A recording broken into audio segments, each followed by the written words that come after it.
Having it all is not about doing more. It's about having the capacity to hold more. Hello, my beautiful muses, and welcome back to this channel. If you're new to my channel on YouTube, welcome, and please subscribe if you like this video or if you listen to any of the other videos. And if you're listening to this on my podcast, please do the same. Follow, leave me a review. All of that helps me connect to more women like you. And I'm so excited because this is part 5 of the Have It All series, and I cannot believe that we've made it all the way to the end. And today we're going to tie in all the different things that we've talked about this whole series, and we're going to tie them all in together. We're going to connect your body, your mind, your soul, your spirit, your emotions, who you are, to your essence, your truth.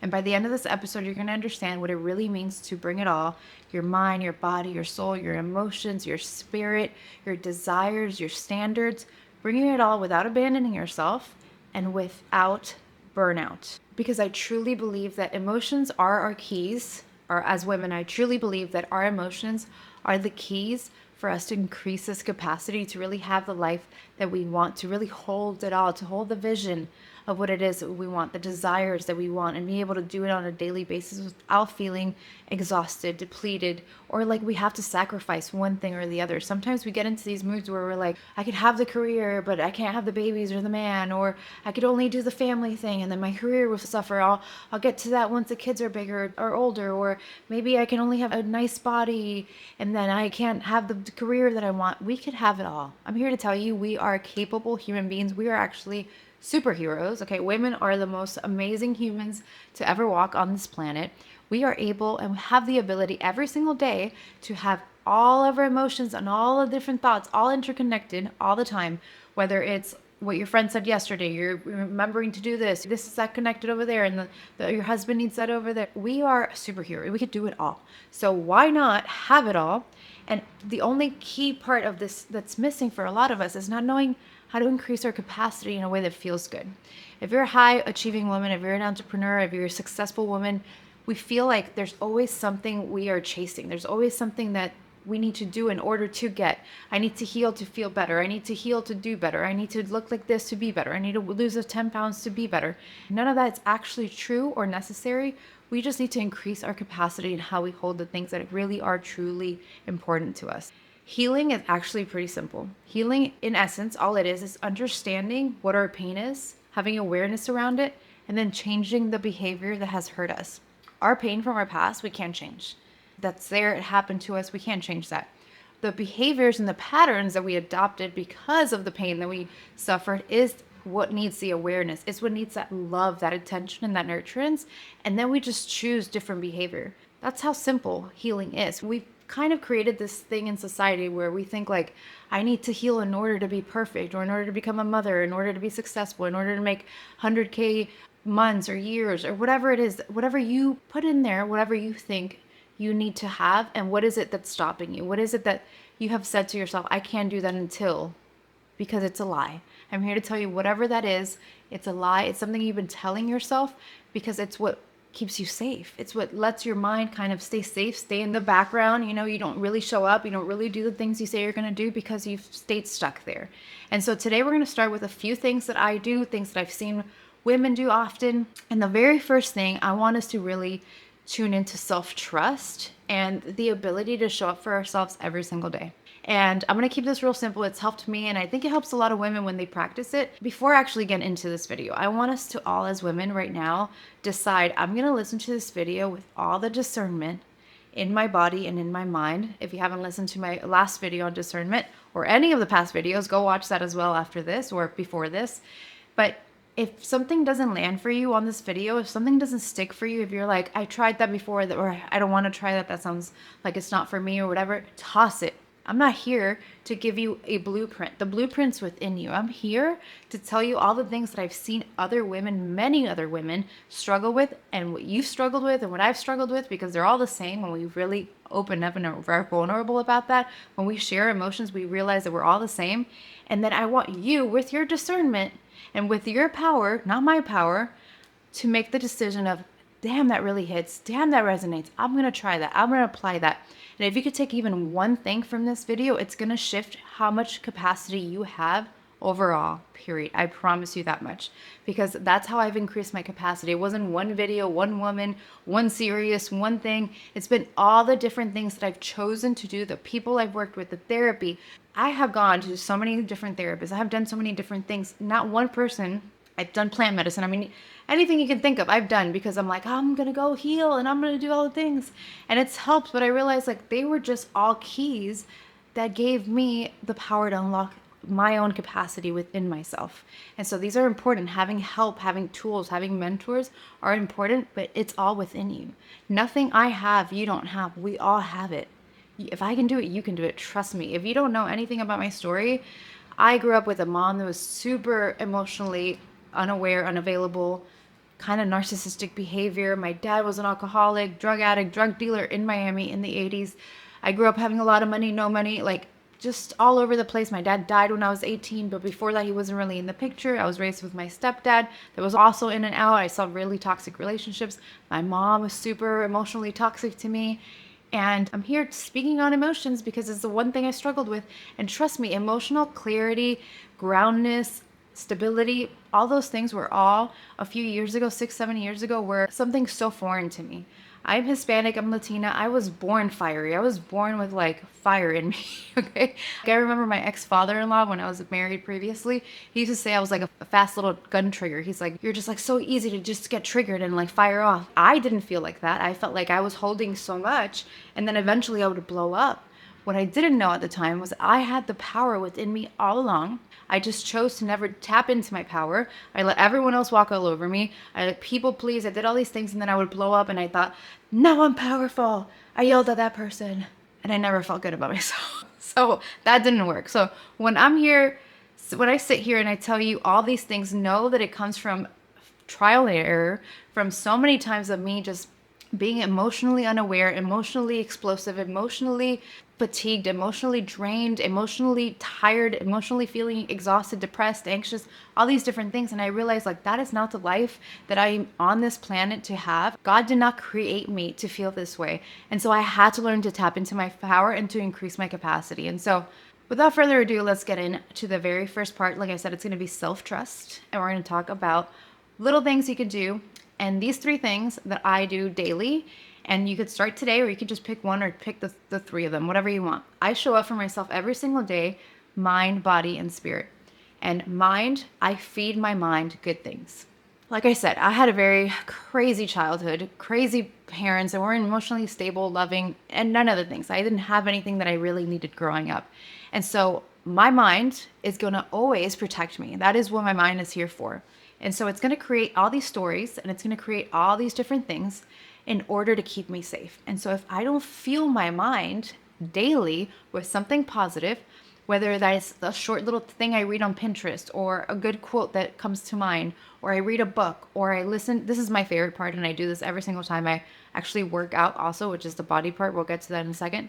But when I'm doing cardio, I'm listening to something motivating in the sense of like my mentor has a plethora of different videos and I'm usually listening to something from her, or I listen to something on YouTube from somebody I like, a content creator or somebody in the personal development world, something that's going to shift my perspective and expand my mind. That's going to give me that, yeah, that makes sense. Something that unlocks something within me. Like I said, no one has the magical power or the magic key. You have them within you. But if you're not feeding your mind daily, it's going to feed itself and it's going to create crazy stories and you're not going to be happy. If I'm looking down, it's because I have notes on my phone, because this video, I decided I wasn't going to do a whole outline. I was just like, today when I was working, I was like, what helped me? Like, what actually has helped me so much? And I'm going to just like jot it down. So I have like little notes on my phone. And so I almost erased all the notes on my phone. And so that's my mind, what I do every single day. My body, I move my body. Whether it's a workout, I try to work out 5, sometimes 6 times a week. When not before my menstrual cycle, I take off 2 to 3 days around that time. I stretch, I move, I go to the sauna. I check in with my body. I do a lot of stretching, especially at night. Even if I didn't work out, I'm like, man, I have so much tension. I carry a lot of tension on my shoulders, and like right here is where like all my stress comes. It just feels like a ton of bricks is on me at any given time. And so I stretch, I check in with my body. I lay flat on the floor and I'm like, I feel safe. I feel supported. I tell myself things that nurture my body and allows my body to do this, to just like relax. I am not a good meditator. If you are good, go do that because that is very powerful. I am not great at it. I have to like, sometimes I go on a walk because it helps my mind and my body. You just, anything that helps your body relax and kind of check in with yourself, do that. It's not about appearances. This is not about looks. This isn't about, I need to look a certain way. When you look good, you do feel more confident, but this is more about the action, about moving your body and having that nurturance and love versus I need to move because I need to lose weight. Those are two different energies. I need to move versus I get to check in with my body, right? You get to pick the energy and the intention behind it. I choose to see I get to show up for myself. Like my body feels good because I showed up for it. And then I show up for myself in my soul, in my spirit. I speak to God every single morning. I sit right here on this couch and I thank God as I'm sipping my wine. I am not sipping wine in the morning. I'm actually not drinking all of January, but no, not wine, my coffee. When I'm sipping my coffee in the morning, we see the sunrise here right on the water. Like we have the most magical place. I love our house so much. And I have so much gratitude, like to be able and be fortunate enough to see the sunrise from where we live. And even if I didn't, sometimes like when I lived with my nieces before I moved in with TJ, I would see like little glimmers of the sunrise, or I just like walked outside and just wanted to hear the birds. Wherever you live, it is magical. It is God created. If you don't believe in God, whatever you believe in and whatever you want to call it, I called it the universe for a very long time, and I had to have a whole full circle moment after questioning my faith. And here I am back to where I began, God. And so that helps me tune into something greater than me. And because I'm tuned into something greater than me, I feel like anything that happens throughout the day is a lot less extreme. It's a lot less stressful. It's a lot less on me. I know I'm supported, right? For a long time, I mentioned this in one of my other videos. For a long time, it was hard for me to understand or believe that there's a heavenly Father out there that I can't see or touch, right? That has my back, because I didn't have an earthly father that had my back. Like, how is there one up there? That didn't make sense to me. Faith is unknown, and faith is hard because we can't touch it. But when we need it, we go and ask God for stuff, right? And so check into your soul, your spirit. How can you nurture that every single day? And I promise you that's going to make a big difference in your day and how your capacity is able to be increased. And again, these are just smaller little things that you can do. But these small little things, like I said, whether you pick one, none, all of them, whatever you want, they will increase your capacity. I guarantee you. All right. Then we're going to talk about the relationship with yourself and the relationship you have with others. But first, the self-respect portion of like the relationship you have with yourself. I want you right now to promise to yourself that you will never speak negatively about yourself again. You're not going to say things like, I'm so stupid, I can't believe I did that. Gosh, what's wrong with me? These things might seem like they're not that big of a deal, but if you're constantly telling yourself this, imagine if you said this to like your kids or your partner, they would be like, what is wrong with Maria? Like, she's so mean. I don't want to be around her. Like, I don't even want to be near her. That is actually going to help you not want to be around yourself, right? It's going to help you be like, what is wrong with me? I don't know.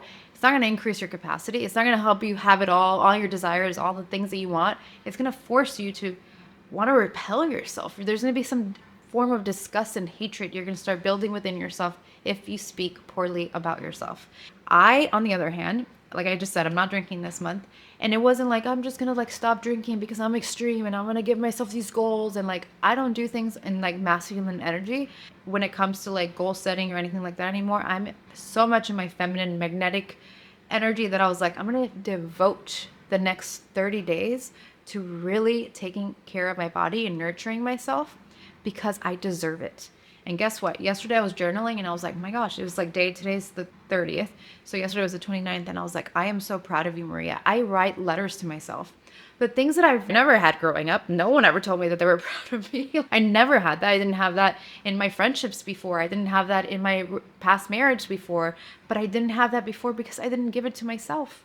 Now my husband tells me he's so proud of me all the time. My girlfriend yesterday sent me a voice note that I was like, made me tear up. She's like, you're such a badass. I'm so proud of you. And I'm like, but I say these things to myself consistently. I'm like, I'm so proud of you. Wow, today was an amazing date. You did great. You held so many things.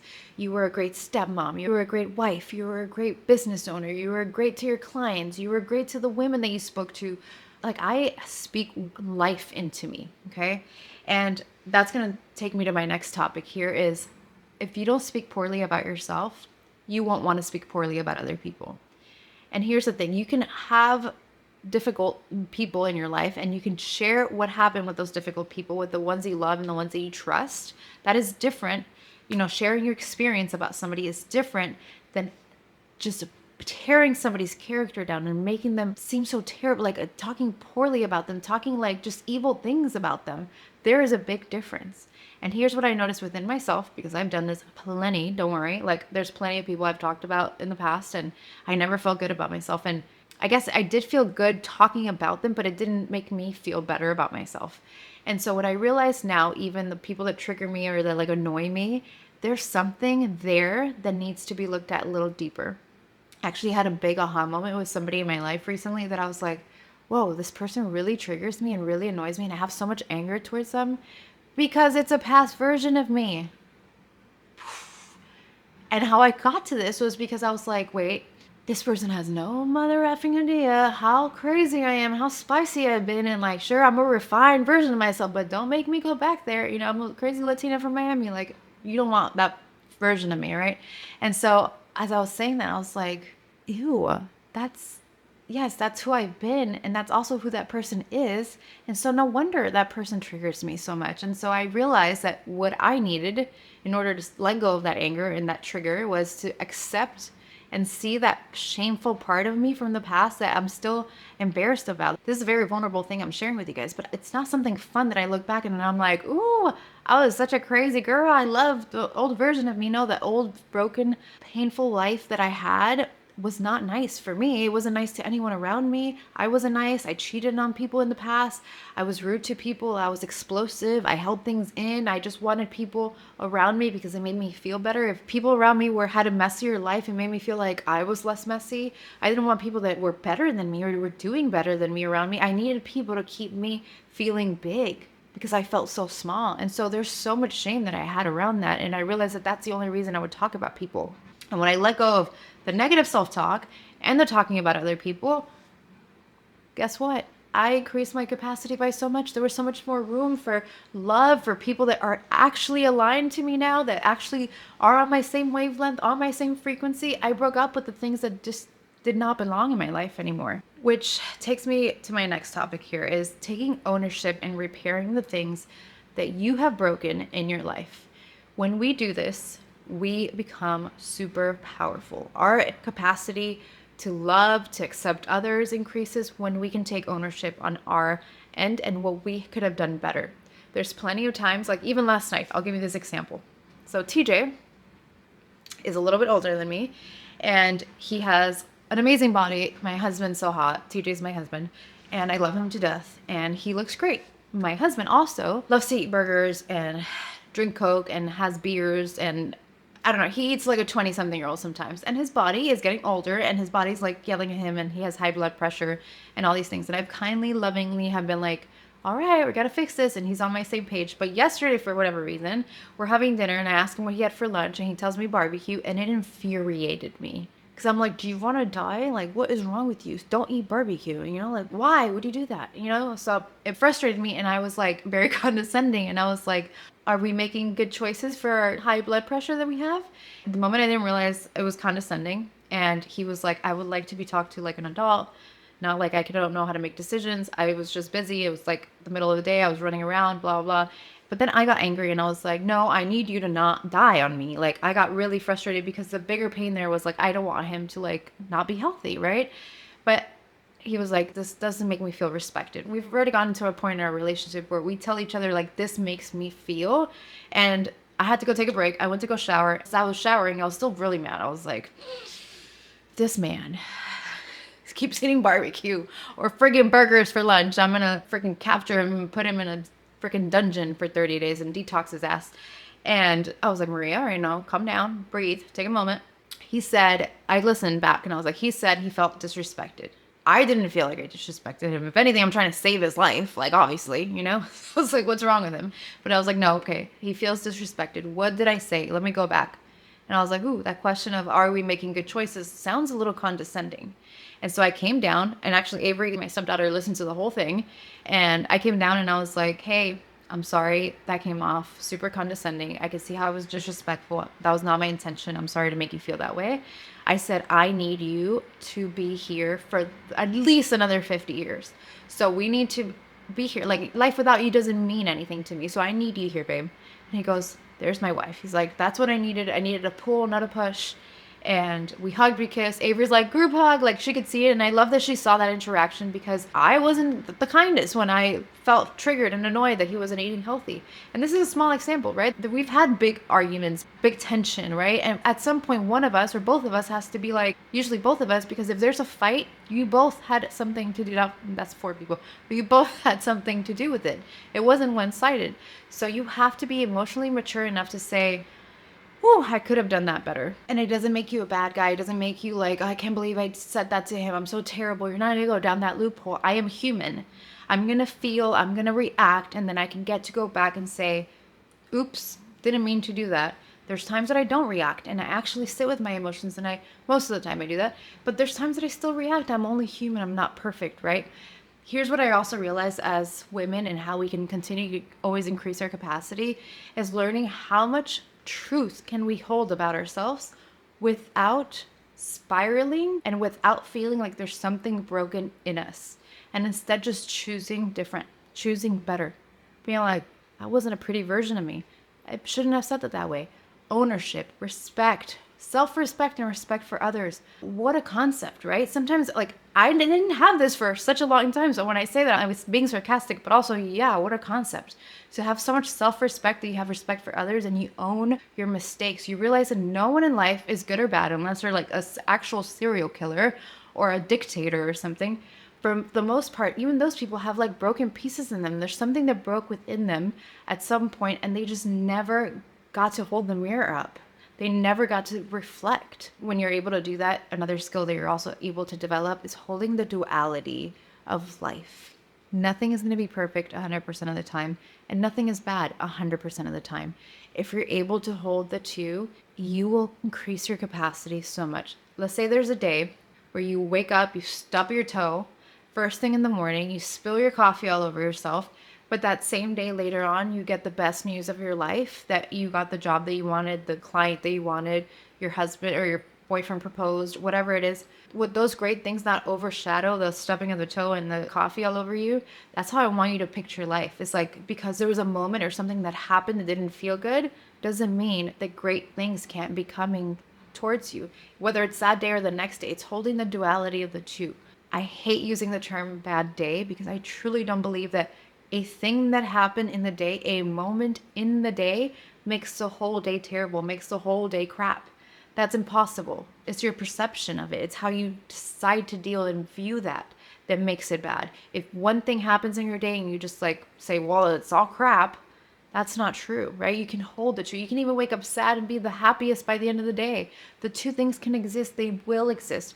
It's holding that duality that helps you increase the capacity every single time you practice it, every single time you choose to hold that power. And I want to end this episode with talking about anxiety and depression a little bit because, like I mentioned earlier, I've been anxious in the past, I've been depressed in the past. I want to normalize this for you too and just tell you that one, everyone experiences depression and anxiety at some point in their life, multiple times in their life.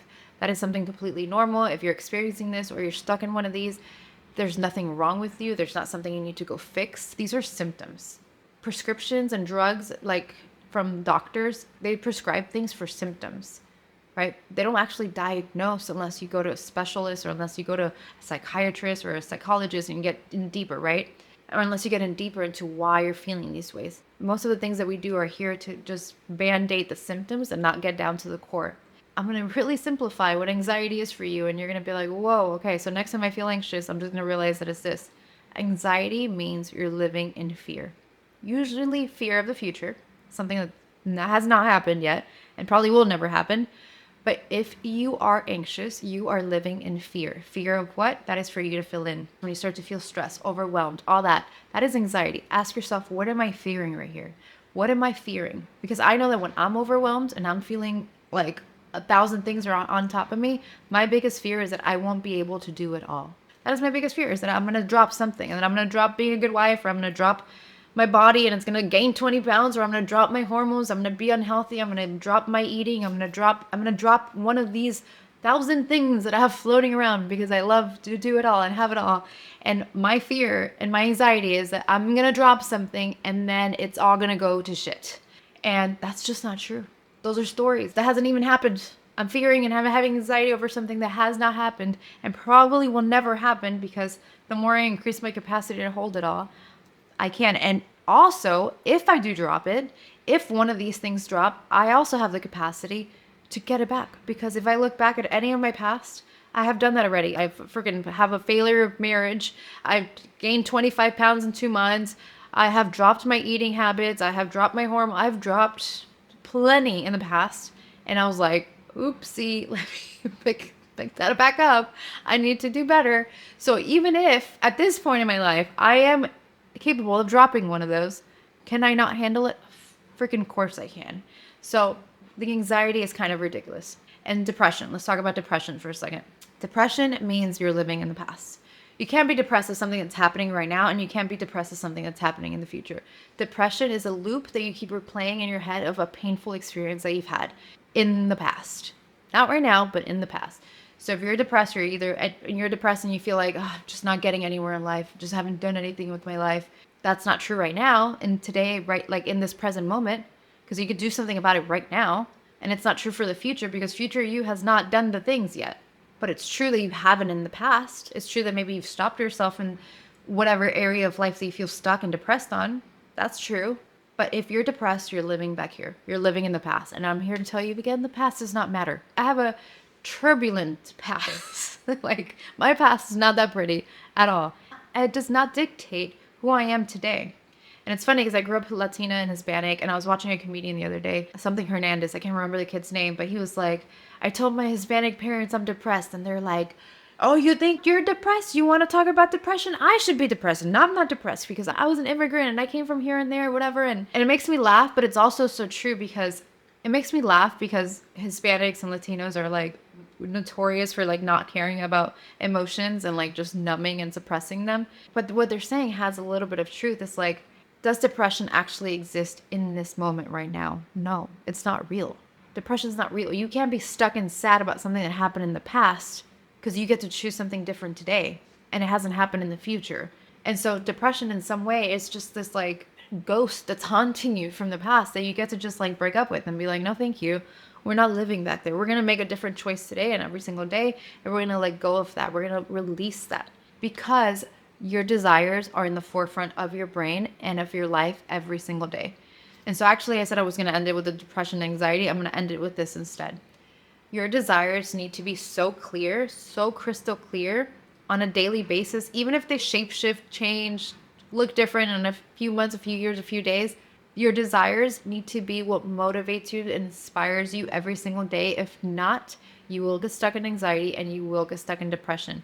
You get to choose, where do I want to live? What do I want to do? Who do I want to become? What do I want to look? How do I want to look? How do I want to act? How do I want to present myself? How educated do I want to be? How much knowledge do I want to have? How much peace do I want to have in my body?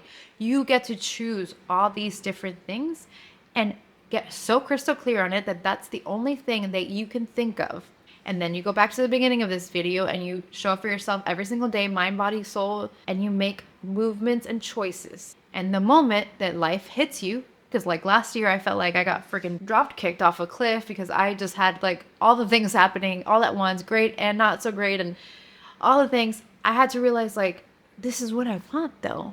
Your life and all the desires that you have will come with challenges, because you don't get to increase your capacity unless you have those challenges. You don't get, diamonds aren't formed. I know that people like use the diamond analogy a lot, but like diamonds aren't made from nothing. They're made from pressure. The most beautiful things are made from challenges. The most beautiful stories are made from challenges. The most beautiful anything is made from pressure and tension and things that we don't really enjoy. But it's our ability to say, this is what I desire, and I will continue on my mission to get to where I want to get, even when life gets hard, even when things don't go my way, even when people talk about me, even when people don't like me, even when whatever happens in your life, your North Star, the thing that you're constantly thinking of, is your desires. And that's how you start increasing your capacity, by using one or all of the things I just mentioned and talked about, or none of them if you don't like this video at all. But if you do, please subscribe, like I said, and leave me a comment and a review. And I appreciate you guys so much. I am so honored to be able to speak on these topics, because I wish somebody would have spoken to me about these topics when I had all the ambition, that fire in me, but I didn't even know what to do with myself. I didn't know what to do with my power. I didn't know what to do with the things that I wanted, and how to handle myself, and how to really align to the vision that I had for my life.